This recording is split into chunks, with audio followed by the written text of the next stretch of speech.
안녕하세요. 인사이트킴입니다. 자바 튜토리얼 시리즈 세 번째 시간입니다. 메뉴 자바 variables입니다. 총 4개의 하이 메뉴가 있습니다. variables, print variables, declare multiple variables, identifiers입니다. 먼저 variables입니다. 변수를 말합니다. 변수는 데이터 값을 저장하는 컨테이너입니다. 자바에서는 변수의 유형이 있는데 예를 들면 화면과 같이 스트링, int, float, 캐릭터, 불린과 같은 유형이 있습니다. 변수를 생성하는 방법입니다. 변수를 생성하기 위해서는 유형을 선언하고 변수명을 정해서 거기에 값을 할당하는 것입니다. 신텍스는 화면과 같습니다. 타입에는 int 혹은 string과 같은 자바 유형 중에 하나가 될 것이고 variable name은 x 혹은 name과 같은 변수명이 될 것이며 이꼴을 통해서 값을 변수명에 할당하는 것입니다. 예를 보시면 타입이 string이고 변수명 name에 총 값을 할당하는 것입니다. 출력을 하기 위해서는 변수명 name을 함수 println in수로 넣어주면 됩니다. 숫자 변수 예를 보겠습니다. 첫 번째에는 타입이 int이고 변수명 myNum에 15값을 할당하는 것입니다. 두 번째에는 초기값 할당이 없이 선언 후 값을 할당하는 방법입니다. 타입이 int이고 변수명 myNum을 값을 할당하지 않고 선언하고 후에 myNum에 15값을 할당하는 것입니다. 세 번째에는 초기값을 할당하고 후에 다른 값을 할당하는 방법입니다. 타입 int이고 변수명 myNum에 15값을 할당한 후 20값을 재할당하는 것입니다. 여기서 필요한 개념이 있는데 초기화, 선언, 할당입니다. 이 부분은 인사이트킴 자바 명세 2편을 참조하세요. 중요한 내용이니 꼭 확인하시기 바랍니다.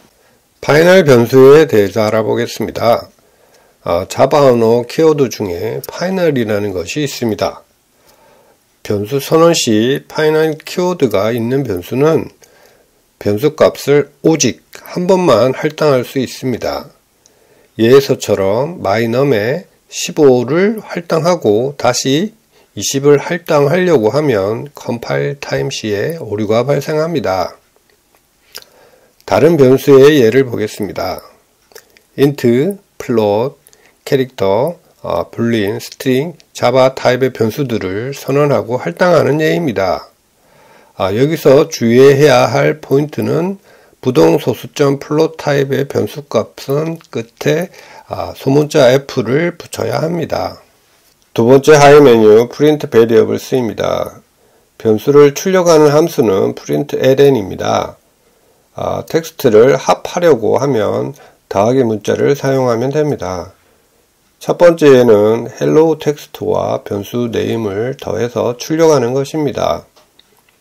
두 번째에는 더하기 연산자를 사전에 변수들끼리 합하여 최종 합한 변수 full name을 출력하는 것입니다. 세 번째에는 int 타입의 x, y 변수의 값을 출력 시 더해서 출력하는 것입니다. 세 번째 하이 메뉴는 declare multiple variables입니다. 같은 타입의 변수를 선언하는 방법은 각 변수들은 콤마로 구분하는 것입니다. 예제를 보시면 변수 x, y, z는 같은 타입입니다.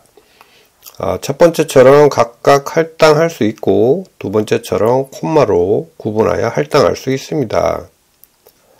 같은 값을 여러 변수에서 할당하는 방법입니다.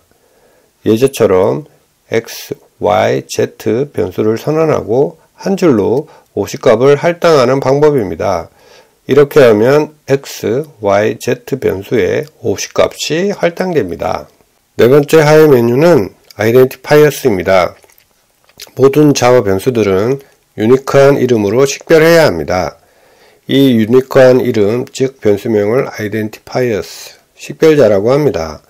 식별자는 x, y와 같이 짧게 할 수 있고 age, sum, total 볼륨과 같은 변수명으로 설명이 가능한 이름으로 명명할 수 있습니다. 예제처럼 minutes per hours 변수명을 보면 1시간당 분을 나타내는 변수라는 것을 식별자로 변수의 용도를 알 수 있습니다.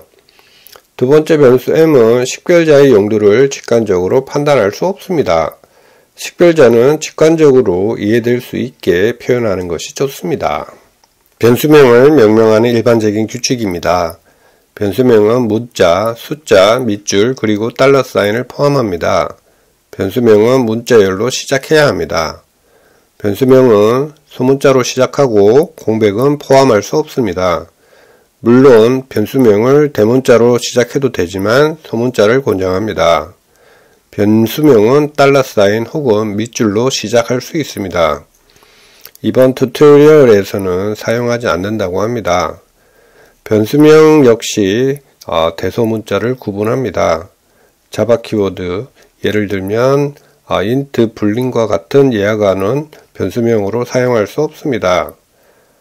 자바 변수에 대해서 살펴보았는데요. 간단해 보이지만 초기에 제대로 익히지 않는다면 직관적이고 세련된 코딩을 저해할 수 있습니다. 이번 인사이트는 여기까지입니다. 다음 시간에는 자바 데이터 타입스에 대해서 알아보겠습니다. 감사합니다.